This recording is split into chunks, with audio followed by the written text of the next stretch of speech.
Hey there, in today's video I'm going to do some Nike ZoomX shoe testing, comparing these, the Nike Pegasus Plus, against 4 other pairs of Nike ZoomX shoes. I'm making this video because I recently reviewed the Pegasus Plus and found it underwhelming, and I was trying to delve into why. And in this video I'm going to compare the Pegasus Plus to the Streakflies, my Invincible 3s, Vaporfly 3s, and Alphafly 3s. Now, I've previously taken all these shoes to the road and done reviews of them. I'll put those in links below. And in this particular video, I took them to the track to do some testing, and I took them to the Treadmill to do some testing. And I also tested them with a Durometer. And I've got some thoughts before, some thoughts after. I'm going to try and see what the data shows us about these various ZoomX shoes. Now, as always, this video might be long. There are chapter markers down below, so you can skip on through to the bits you might be interested in. Let's get going.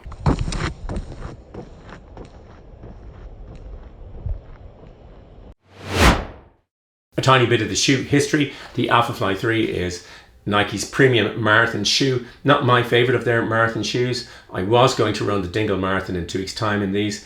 I'm not now, because in testing on the hills I side-backed too much into these. On the flat, they're superb. Super shoe, really great. When you're on the flat and you're going, these really want to go. So they'd be a favorite shoe, but just not one for the next marathon. My favorite Nike marathon shoe is this, the Nike Vaporfly 3. I ran Rotterdam, qualified for Boston. Yeah, love them. Don't particularly like the upper, but I love them as a shoe. Really, really great to run in. Then there is the Nike Streakfly, one of my least run-in shoes, but it's got a great use case. And I ran a 10K. They're designed for short run races, 5K, maybe 10K. And I ran a 10K in these early in the year. Love them. The easiest shoe in the world to put on. I really, really like these shoes, even though I haven't run in them very much. This is the Invincible 3. I have the 1 and the 2. These I've pretty much run 300K in, and they're pretty much done. But a shoe I really like. I like the Invincibles when I'm feeling a bit beaten up, which, you know, happens, or a bit injured. I do running those. And then there's obviously the Pegasus Plus. But can't quite see why what use case I would have for this shoe. Thought I'd do some testing to find out a little bit more about all the ZoomX shoes, comparing each to each other. I took all the shoes to my local running track in Irishtown here in Dublin. The track, it's easy to get more consistency than just running out in the streets or in the park. And I used a Stryd training plan based on Coach Steve Palladino's Super Threshold. And it's one I really like doing, and it makes it easy to compare 5 shoes. The run consisted of 8 minutes of easy running with a minute hard and 2 minute recovery. Did 2 sessions of those, and then I waited till the heart rate dropped. I wanted the heart rate to be pretty much the same at the start of each run, and then it was 5 minutes at a reasonable pace in each of these shoes with a 2-minute 45 recovery time. I tried to estimate the pace to be even in the shoes when I went around, and that was at 4 minutes 40 per kilometer was roughly my target. And the main thing was that was about the pace I thought the Pegasus Plus would be, where you'd be going reasonably hard at it, 98 to 104% of my Stryd critical power, faster than my marathon pace, but essentially at a pace if I was doing tempo or thresholds in the Pegasus Plus, and then the other shoes would just fall in at the same pace. In terms of the running order, I ran in the Alphafly first, mainly because they're the hardest to put on. It'd be longer than 2:45 putting them on.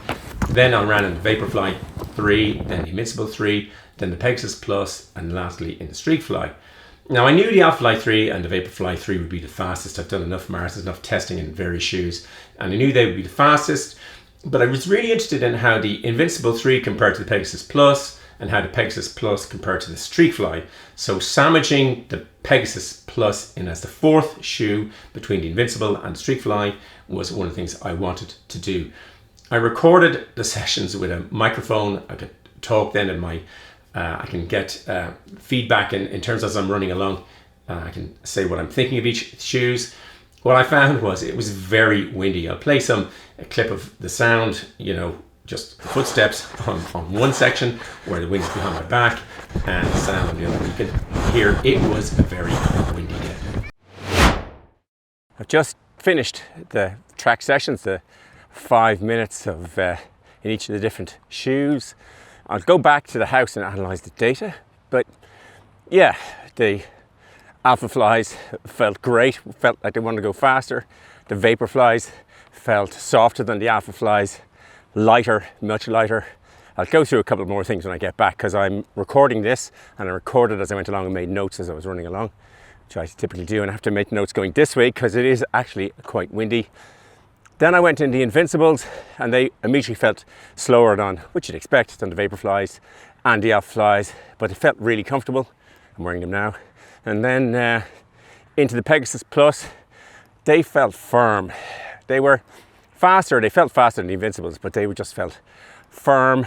And then I got out into the Streakflies, and I was really interested to see the difference between the Pegasus Plus, I keep calling it the Pegasus Pro, I think it's Pegasus Plus, and the Streakfly. And Streakfly felt faster, lighter, really easy to get into, and but it did feel, you could feel there was less underfoot, and yeah, I definitely got the feeling that I'd only use it for basically races, which is what I have been doing, and the odd track day, things like this. But yeah, for a race around 10k, they're fantastic. So yeah, 4 of them I liked. 1, nah. I came back and analysed the data. Now the important thing is, in each of these data sets, I was trying to run at the same pace. That's what I was trying to do, and I'll put some Garmin stats up here in terms of distance, in terms of cadence, and in terms of stride length. I didn't get a huge amount of meaningful data out of the track set, and I didn't use the Stryd data. I mean, I analysed it for quite some time, but I didn't use it. There was a lot of wind. It's very hard to keep a set consistency, and I'm running 5 short periods. It's a lot easier if it's one shoe and another shoe over a longer period. What I did find was it was really good to run with controlled back-to-back experience and the running feel. Much as you can be metricized all you like, chest monitor, and I put a lot of faith in my own running feel, and simply put, I was working much harder in the non-carbon plate shoes than in the carbon plate shoes, the Alphafly and the Vaporfly. It was much harder. As soon as I was into the Invincible 3s, the Pegasus Plus, and also the Streakfly, I was running harder to keep at the same pace. But all of the shoes had something rewarding, well, except for one, but there was either they had a lot of speed, or they had cushioning, or they had weight, a weight advantage. Except the Pegasus Plus, they just felt, well, they felt dead. I enjoyed running on the track. I enjoyed getting the running feel from each of the shoes, what it felt like. But I wanted to get some very repeatable, similar data. So I wanted to get them from my Stryd. So I took them to the Treadmill. One of the disadvantages of the Treadmill is the running feel is completely different. But I did want to find out what the data set would do. So I did something fairly similar to the outdoors session where I warmed up for 8 minutes. And then I did a couple of 1 minute faster sessions. And I was running easy at 8 kilometers an hour, roughly 5 kilometers an hour, or 5 miles an hour. And then I did the faster sessions at 12 kilometers an hour, roughly 7.5 miles an hour. They were the sort of paces I was going at. And when I got on to do the treadmill sessions, I waited till my heart rate got down to about 100. That was my plan. And obviously I changed shoes each time. I went in the reverse order. So I went in the Streakfly, then the Pegasus Plus, then the Invincible 3, then the Vaporfly 3, then the Alphafly 3.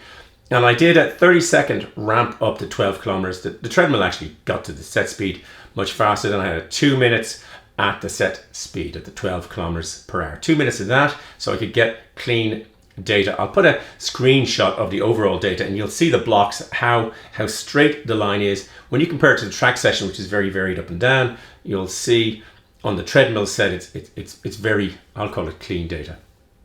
But I repeated each shoe exactly the same way, and one of the things that I did enjoy, made it easier, is the Stryd application in the Apple Watch has a voice memo, and so you can talk into the watch and record in the gym once I was sort of cooling down, changing shoes.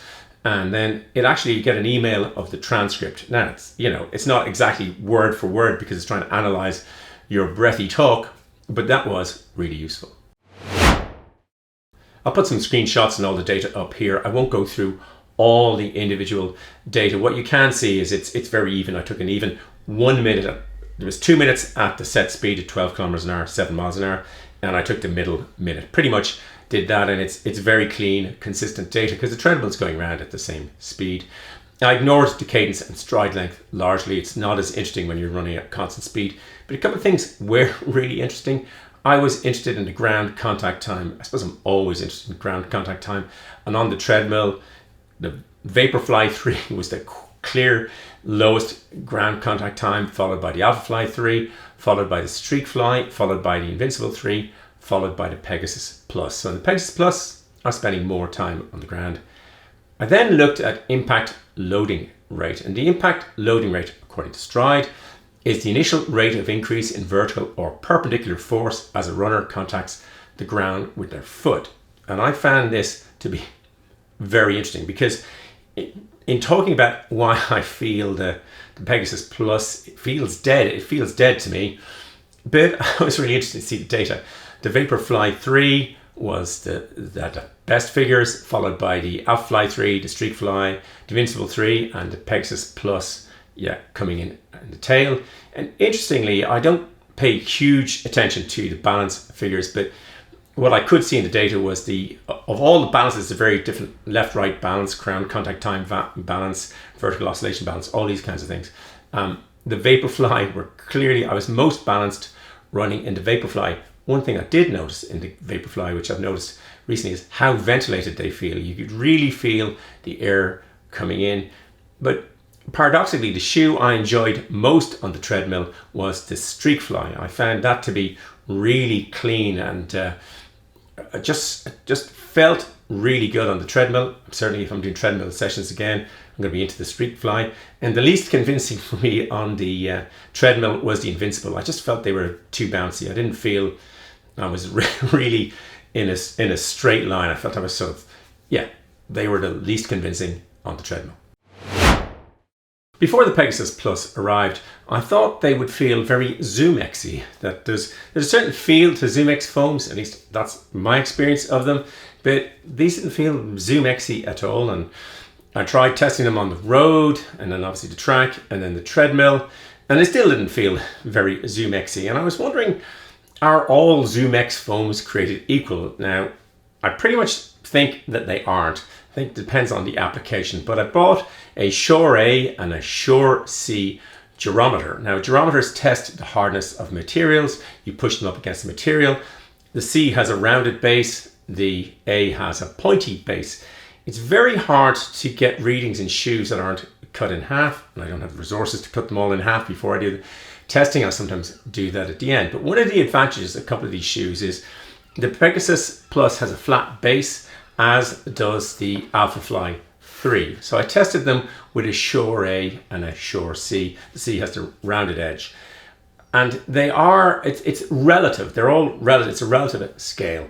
But I found the Alphafly 3 to be softer than the Pegasus Plus. No great surprise, I have to say. I was surprised by the difference. You typically take 3 to 5 measurements and then you do an average. In the Pegasus Plus on the Shore C, it was 32, 31, 31, giving an average of 31.33. And in the Alphafly 3, it was 22, 23.5, and 24, giving an average of 22.5. So significantly softer. I also tried them with the Shore A and got the same relative results. And not all ZoomX foams are the same. Before the conclusions, a bit of caveat emptor. There is inherent bias. The tester is also the analyst. Not a good idea.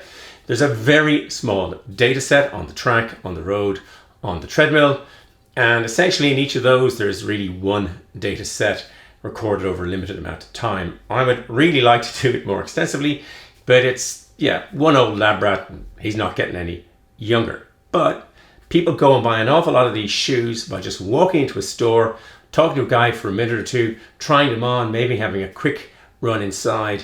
And this is a much more comprehensive data set than that.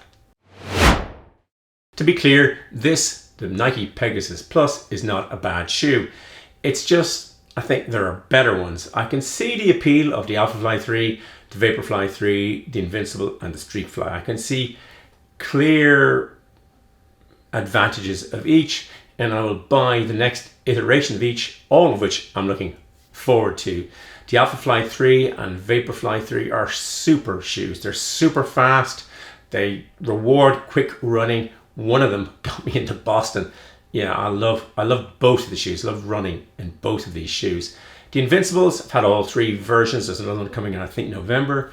They're a great recovery shoe. When my knees are feeling beaten up, and they regularly are, yeah, I pop into the Invincibles. The Streakflies, I've always loved them for short racing, love them for the 10K, and I found in this test a renewed love for them on the Treadmill, which I really wasn't expecting. And where does that leave the Pegasus Plus? Well, I'll tell you where it leaves it. It leaves it on its way back to Nike. If you're only getting one shoe, and I think everybody should have even a limited shoe rotation of 2, I can see, you know, people might want to buy it as one shoe, but I think there's a lot of other better one shoe all-rounder options. I have a lot of carbon plate racing shoes that I test, and then I downstream them to tempo days, a day that maybe the Pegasus Plus is designed for, and I find that they work much better for that. And if it was me, rather than buying the Pegasus Plus, if I was looking for a tempo or threshold day shoe, I would look for regular sales of shoes. The Nike Vaporfly 3, Nike have regular discounts on their current shoes. The Vaporfly 3 goes on regular discount, as I'm sure does a Vaporfly 2 and probably earlier versions, and other carbon plate shoes that you could get, I would feel would be a much better bet than these. I hope you enjoyed the video and found it useful. If you did, it would be great if you'd hit the like button. As always, there'll be lots of stuff in the description below, and I'll happily answer any questions you put into the comments. There'll be a big blue subscribe button popping up there, and some rated videos there.